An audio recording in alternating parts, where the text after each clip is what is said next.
오늘은 기도하는 자녀이라는 제목으로 함께 말씀을 나누고자 합니다. 우리 디모데전서 말씀을 통해서 우리 자녀들을 위한 그러한 말씀들, 자녀 신영 교육에 관한 그러한 말씀들을 함께 나누며 은혜를 나누고 있습니다. 우리의 자녀들이 기도하는 그러한 자녀가 되기를 간절히 축원합니다. 우리가 하나님을 알고 또 하나님의 은혜를 깨닫는 자, 동시에 또한 하나님께 모든 것을 맡기며 내 삶의 모든 것을 주님께 간구하며 기도하는 자가 복된 자이고 하나님의 귀한 뜻을 깨닫는 그러한 자가 될 줄 믿습니다. 우리의 자녀들이 쓰임받고 하나님의 은혜 가운데 있음과 동시에 그 모든 삶의 여정 가운데 기도하는 자가 되었을 때 우리의 자녀들이 진정으로 하나님만을 바라보는 그러한 자가 될 수 있을 것입니다. 제가 신방을 하면서 주로 이제 50대, 60대 부모님들의 그런 기도 제목은 자녀의 그런 진로와 또한 직장, 취업, 또 결혼 문제가 이제 주로 기도 제목이죠. 그래서 이제 그러한 기도 제목을 놓고 기도하는데 이제 제가 결혼 같은 경우는 꼭 물어보는 것이 이제 본인이 기도하고 있느냐, 결혼에 대한 의향이 있느냐, 그리고 어떤 배우자를 놓고 기도하고 있느냐, 구체적으로 그렇게 일부러 좀 물어봅니다. 왜냐하면 자녀들 스스로가 기도해야 되는 거죠. 어렸을 때야 부모님들이 기도하고 부모님들의 기도로 잘할 수 있지만 이제 결혼할 정도가 되면 이제 가정을 이루어야 되는데 더 이상 부모님들이 물론 기도하지만 동시에 또한 본인들이 기도해야 하기 때문인 것입니다. 근데 이것도 훈련이기 때문에 기도하는 자를 하나님께 쓰시고 기도하는 자를 또한 귀한 가정으로 삼아 주신다는 거죠. 제가 대학에 있을 때 이제 4학년 제가 복학하고 나서 군대 갔다 와서 복학하고 이제 4학년이 되어서 기숙사 생활했는데 저희 기숙사는 이제 4명이 같이 썼습니다. 한 방을 많이 썼죠. 4명이 같이 썼는데 그래서 보통 1, 2, 3, 4학년 이렇게 한 명씩 있었습니다. 1학년 이제 들어온 그 신입생이 있었는데 저는 4학년이었고 그래서 이제 체프 시간이 있어가지고 새벽마다 기숙사 생들은 이제 새벽 기도를 했습니다. 학교에서 새벽 기도를 하는데 이제 같이 제 옆에 앉아서 1학년 신입생이 기도를 하는데 1학년이에요. 1학년. 저는 27살이고 걔는 21살이고. 근데 어떤 기도를 하냐면 배우자를 놓고 기도하더라고요. 1학년인데. 제가 기도해야 저는 27살인데 제가 이제 배우자 놓고 기도한 저는 배우자 놓고 기도 안 하고 그 1학년인데 21살인데 배우자를 놓고 기도하더라고요. 기도해야 되는 거 배우자를 놓고 기도해야 되는구나. 그래서 제가 신입생한테 배웠습니다. 그래서 저도 배우자를 놓고 기도한 기억이 있는데 우리 자녀들이 기도해야 한다는 거죠. 구체적으로 삶의 그런 과정을 놓고 또 삶의 목표를 놓고 기도했을 때 하나님께서 역사하시고 또한 무엇보다 기도했을 때 하나님이 나를 어디로 인도하실지 하나님의 뜻을 알 수 있다는 거죠. 하나님이 어떠한 배우자를 원하시고 어떠한 가정을 원하시고 또한 내가 직장이나 이런 걸 놓고 기도할 때 무엇을 하기를 원하시고 기도해야지만 그것을 알 수 있지 기도하지 않고 막연하게 알 수는 없는 것입니다. 구체적으로 하나님께서 마음을 주시고 하나님께서 인도하심을 기도를 통해서 깨달을 수 있다는 거죠. 그래서 우리의 자녀들이 무엇보다 기도하는 그러한 자가 되어야 한다는 것입니다. 사도 바울은 오늘 디모데에게 이렇게 기도의 중요성에 대해서 말하고 있습니다. 그래서 2장 1절에 보면 말씀하죠. 그러므로 내가 첫째로 권하노니 모든 사람을 위하여 간구와 기도와 도고와 감사를 하되. 그래서 내가 이제 디모데에게 하나님의 은혜에 대해서 또 하나님에 대해서 말함과 동시에 이제 권면의 이야기를 시작하고 있는데 그 첫 번째 권면이 뭐냐면 기도하라는 것입니다. 목회자로서 많은 양들을 이끌고 또한 그들에게 주님의 말씀을 전하며 하는데 너의 능력으로 하는 것이 아니고 바로 기도를 통하여 하나님의 뜻을 알고 기도를 통하여 하나님의 인도하심을 받아야지만 주님의 귀한 목자가 될 수 있다라고 그렇게 말씀하고 있는 것이죠. 그래서 무엇보다 기도를 해야 되는데 4가지로 기도를 표현하고 있죠.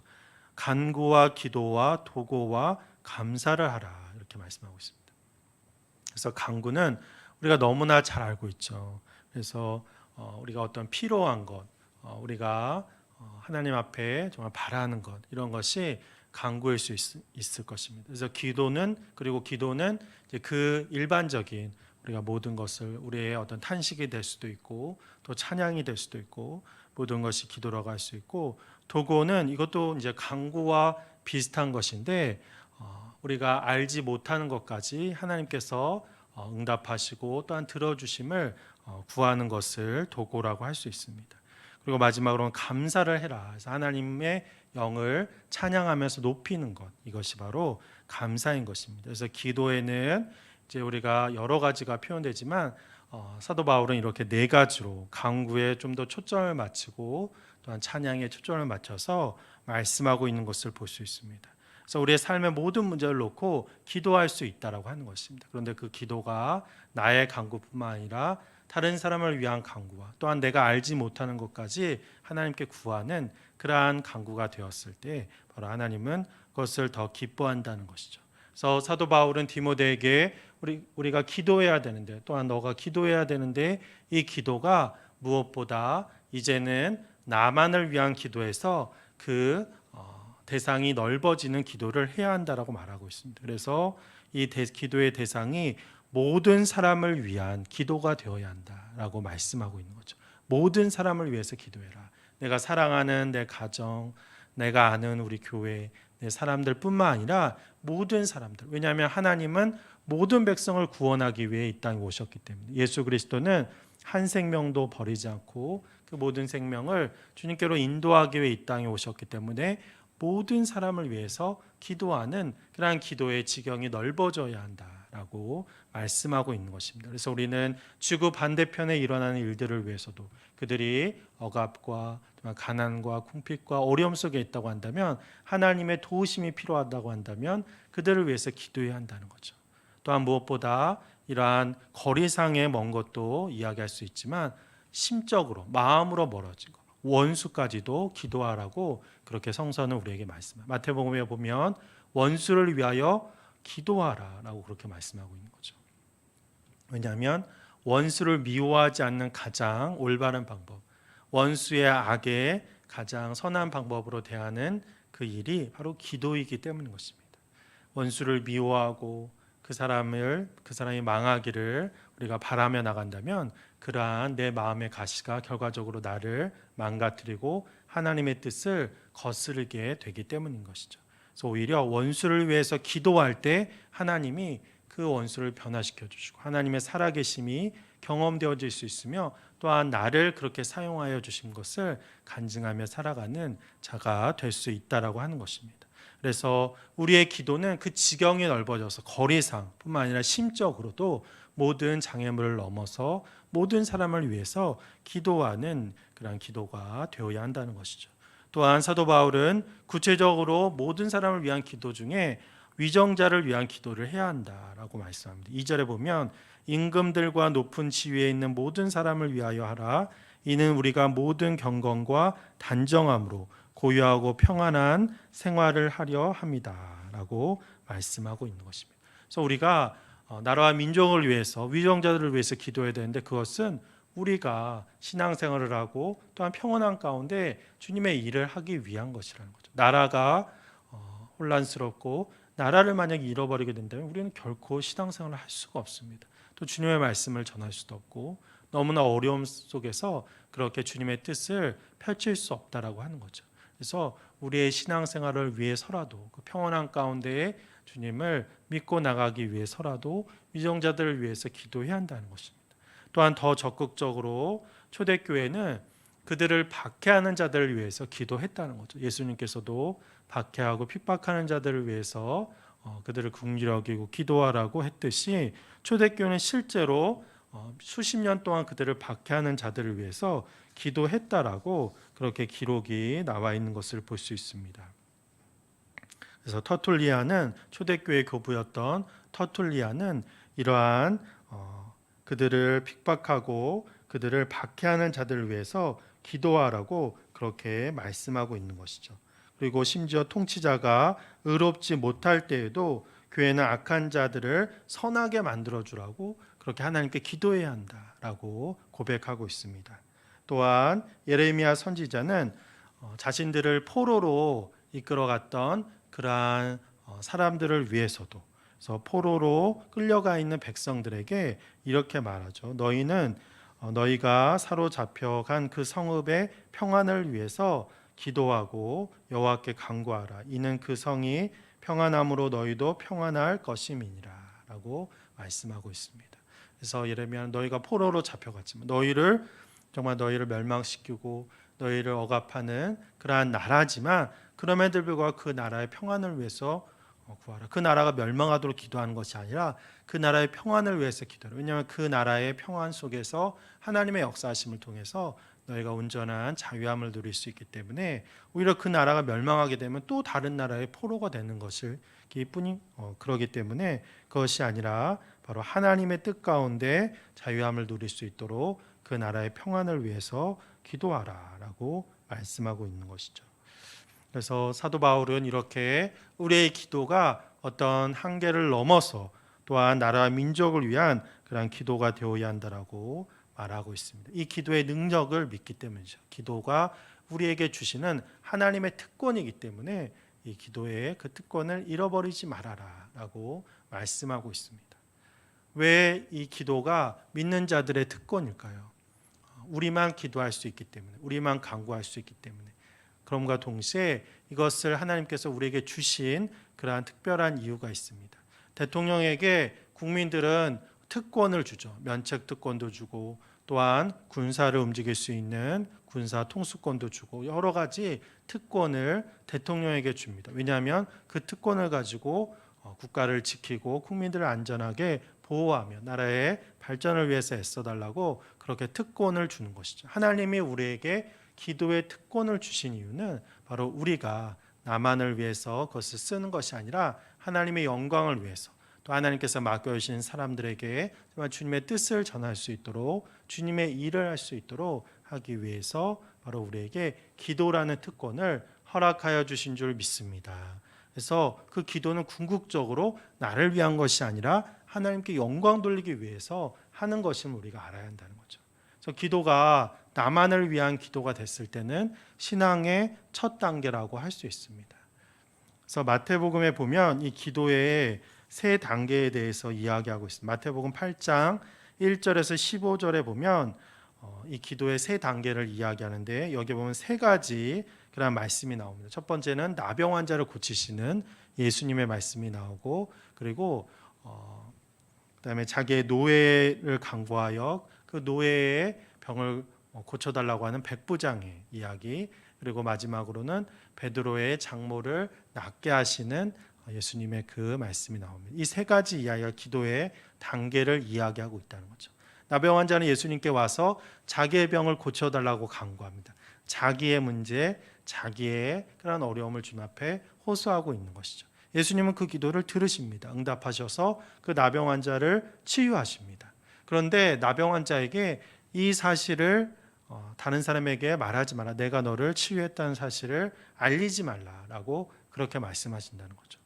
왜 그랬을까요? 제사장에 가서 몸을 보이고 해야 되는데 그것은 물론 하지만 다른 사람에게 예수님이 너를 낫게 했다는 것을 이야기하지 말라. 이것을 어디 가서 간증하지 말라라고 그렇게 이야기합니다. 왜냐하면 이것은 믿음의 아주 기초적인 단계이기 때문입니다. 내가 간구해서 나의 문제를 놓고 내가 간구해서 내가 받은 그러한 응답은 믿음의 기본적인 기도의 기본적인 단계이기 때문에 그것을 어디 가서 자랑할 정도는 아니라는 거죠. 그것을 통해서 물론 예수님을 만난 것은 중요한 일이지만 그것이 내 신앙의 성숙을 나타내는 일이 아니라고 하는 것입니다.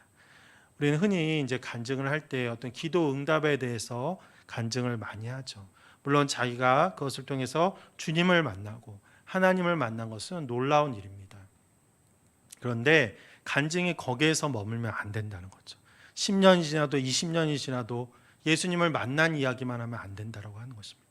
왜냐하면 예수님을 만나서 성숙되어서 어떻게 다른 생명을 살렸는지, 어떻게 주님의 일을 했는지, 얼마나 주님의 영광을 위해서 내 삶을 헌신하며 살아갔는지를 간증해야 한다는 거죠.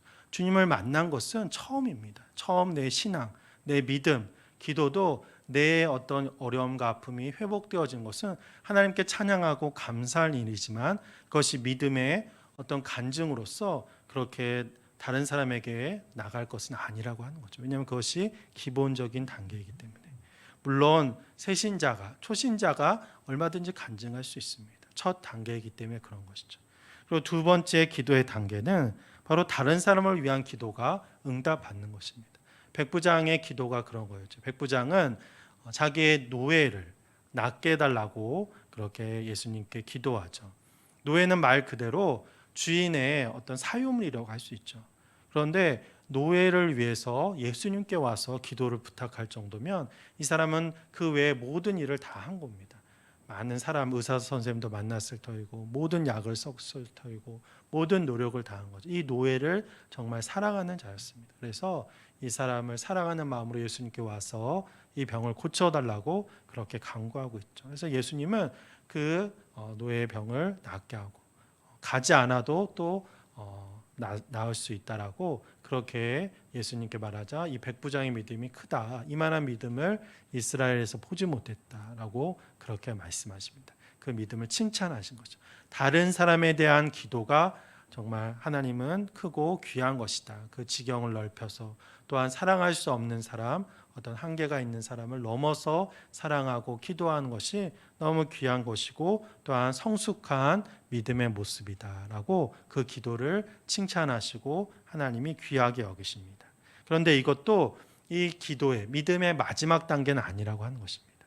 우리가 어떤 것을 간구해서 나만을 위해서 간구해서 받는 것이 첫 번째 단계. 두 번째 단계가 다른 사람을 위해서 사랑하는 마음을 가지고 또 더군다나 내가 사랑할 수 없는 사람을 위해서 사랑하며 정말 기도하며 간구했을 때 응답받는 건 더 성숙한 단계라고 할 수 있는데 그것이 그렇다고 해서 마지막 단계는 아니라고 하는 거예요. 마지막 단계는 뭐냐면 주님과 동행하는 단계라고 하는 것입니다.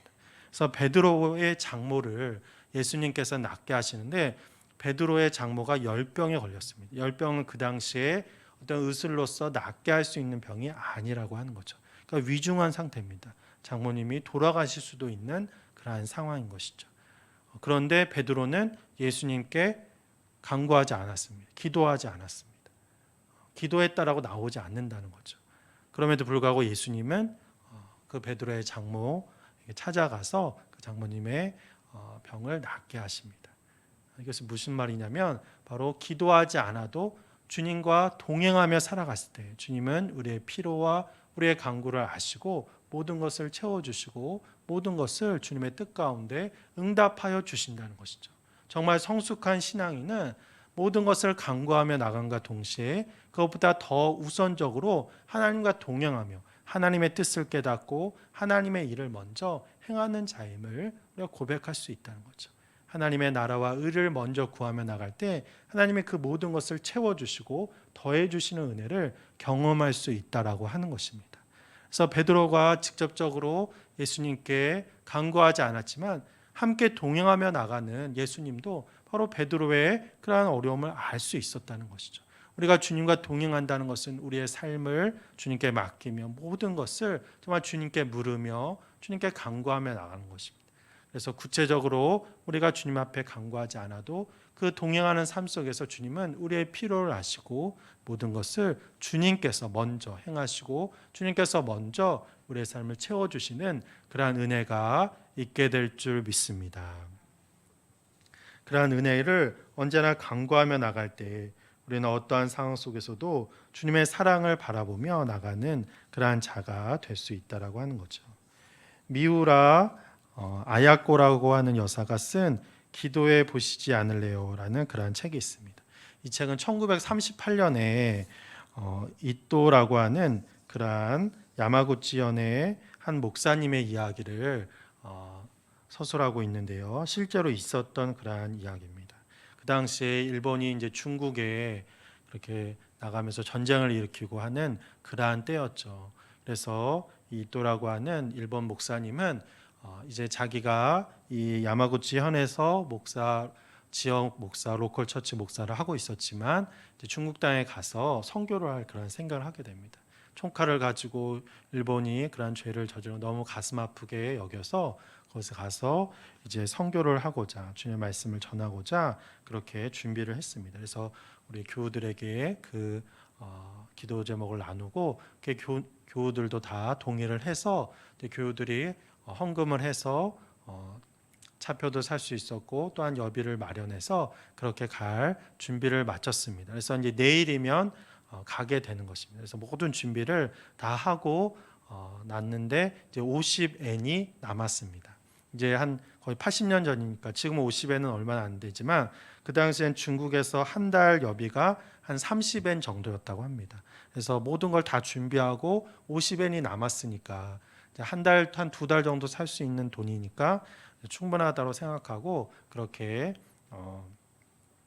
준비를 했습니다. 그런데 이제 하루 전에 갈 생각을 하는데 갑자기 불현듯 생각나는 것이 교회에서 49엔을 빌린 것이 생각이 난 거죠. 근데 자기가 쓰려고 교회에서 빌린 것은 아니고 이제 지역에 너무나 가난하신 분이 있어서 그 사람을 이제 자비로 도와주고자 교회에서 돈을 빌려서 목사님이 그분을 도와준 거죠. 그런데 이제 자신이 중국에 가면 그 교회 돈이 그냥 빚진 상태로 교회한테 빚진 상태로 목사님이 있기에는 마음에 걸렸습니다. 그래서 나한테 50엔이 있으니까 그것을 갚은 거죠. 49엔을 갚은 겁니다. 그래서 50엔 있었는데 49엔 갚으니까 1엔 남으죠. 1엔이 남은 것입니다. 근데 내일 중국으로 가야 되는데 차표는 물론 있지만 차표는 사서 있지만 여비도 없고 가서 뭘로 삽니까? 교우들은 이미 다 헌금을 다 했고 다 모든 사람들이 헌금을 해서 이제 더 이상 어떤 헌금이 나올 데가 없습니다. 그래서 이제 고민을 하는 거죠. 어떻게 해야 되나? 지금 와서 못 간다고 할 수도 없고 또 교회 가서 다시 빌릴까? 50엔을 빌릴까? 이런 생각도 했지만 그것도 아니죠. 교회 이미 빌린 돈을 갚은 건데 교회에 빌린 것이 마음 아파서 그렇게 갚은 건데 다시 빌릴 수는 없는 일이었습니다. 여러 가지 생각을 했지만 이제 하면서 불현듯 생각나는 것이 내가 하나님께 왜 기도하지 못하는가? 내가 선교한다고 중국에 간다고 이야기하면서 1년이 남은 걸 놓고 왜 마음 아파하면서 왜 기도하지 못하는? 그래서 하나님께 기도합니다. 하나님께 기도하면서 하나님 그래도 제가 중국 가서 이렇게 선교하려고 하나님께서 도와주시고 이렇게 다 했는데 하나님 1년밖에 없습니다. 가야 됩니까 말아야 됩니까? 그러면서 어떻게 이제 다른 사람한테 빌릴 수도 없는 노릇이고 저도 목사 체면이 있는데 지금 와서 못 간다고 할 수도 없고 어떡합니까? 이러면서 기도를 하는데 하나님께서 또한 주시는 마음이 너는 너 체면을 지금 생각하고 있냐? 하나님의 나라와 하나님의 의를 위해서 그렇게 선교를 한다고 하면서 왜 너 체면을 생각하느냐? 이러한 마음을 하나님이 주셨다는 거죠. 그래서 기도하면서 하나님의 뜻이면 제가 갈 수 있도록 1회인이라도 하나님께서 인도해 주시면 믿고 가겠습니다. 그리고 만약에 하나님이 무슨 일이 생겨서 만약 못 가게 하신다면 가지 않는 것이 하나님의 뜻인 줄 알고 안 가겠습니다. 그러니까 하나님께 맡긴 거죠. 가고 안 가는 것도. 내가 하나님의 일을 한다고 하지만 무조건 내 생각대로 하는 것이 아니라 하나님의 뜻을 다시 한번 물은 것입니다. 그러면서 이제 편안하게 잠자리에 들고 다음 날 이제 그 역에 갔습니다. 출발할 역에 갔죠. 근데 아무 일도 일어나지 않아서 하나님이 일행을 들고 중국에 가라고 말씀하시는구나 이렇게 생각하고 갔습니다. 여기 갔는데 이제 교우들이 많이 왔죠. 친척들도 오고 중국으로 선교를 떠나니까 마중을 나왔습니다. 그런데 이제 다 헌금을 받은 줄 알았는데 그 중에 몇 분이 다시 헌금을 하시는 거죠. 그래서 13분이나 헌금을 해주셔서 나중에 이제 기차를 타고 가다 보니까 한 30엔 정도가 헌금이 들어왔습니다. 근데 중간에 이제 쉬는 역들이 있었는데 쉬는 역마다 친구들을 만나게 되는 것이죠. 그래서 쉬는 역에서 한 역에서 두 명의 친구가 또 헌금을 해서 15엔을 받게 되고 마지막 이제 교토역에서 친구를 만나서 친구 두 명이 헌금을 했는데 2엔씩 4엔을 헌금을 했다는 거죠. 그래서 30엔 더하기 15 더하기 4엔 하면 49엔이 딱 되는 거예요. 실화입니다. 제가 꾸며낸 이야기가 아니고 이거 그 책에 있는 이게 미우라 야야코 여사의 기도해 보실까요? 라고 하는 그런 책입니다. 그래서 소설이 아니고 실화를 적어놓은 그런 책입니다. 그래서 49엔이니까 1엔이 있었으니까 50엔이 딱 된 거죠. 그래서 하나님께서 나를 이러한 훈련을 통해서 하나님의 뜻이 여기 있고 그 헌금을 받아서 내가 편안한 마음으로 가서 좋은 것이 아니라 하나님이 정말 나의 모든 것을 주님의 일을 할 때 맡기도록 인도하시는구나. 내 생각대로 하는 것이 아니라 또 부족하고 없다고 해서 걱정할 것이 아니라 하나님의 일이라면 하나님이 책임져 주심을 깨닫게 하시기 위해서 이렇게 하셨구나. 그래서 너무나 감사하고 너무나 눈물이 나서 주님께 감사의 기도를 했다는 그러한 이야기가 이 책에 기록되어 있습니다. 우리가 기도할 때 주님과 동행하며 살아가는 것을 깨닫는 것이 너무나 중요하다는 거죠. 내가 이것을 해야 될까 저것을 해야 될까 주님께 물으면서 또 간구하면서 기도하며 나간과 동시에 또한 그 모든 과정을 주님께 맡기며 나갔을 때 주님께서 채워주시고 더해주시고 주님께서 온전히 붙잡아 주시는 그 은혜를 경험할 수 있다라고 하는 것입니다. 그래서 기도는 신앙인의 위대한 특권이고 신앙인의 권리라고 하는 것이죠. 근데 기도가 꼭 우리가 어떤 교회 와서 기도하고 집에서 기도하고 골방을 만들어서 기도하고 물론 중요하지만 그럼과 동시에 또한 우리의 삶의 모든 순간이 기도가 될 수 있도록 하나님과 동행하며 나가는 것. 그래서 그 믿음의 단계가 동행을 통해서 주님이 주시는 그 은혜를 경험하게 되었을 때 그것이 그 무엇으로도 바꿀 수 없는 믿음의 성숙의 간증이 될 수 있다라고 하는 것입니다. 그래서 우리의 자녀들이 이렇게 주님과 동행하며 얻는 그 은혜를 경험하는 자녀들이 되어야 한다는 것이죠. 어떻게 보면 이또 목사님의 그러한 상황은 굉장히 고난과 어려움의 상황일 수 있습니다.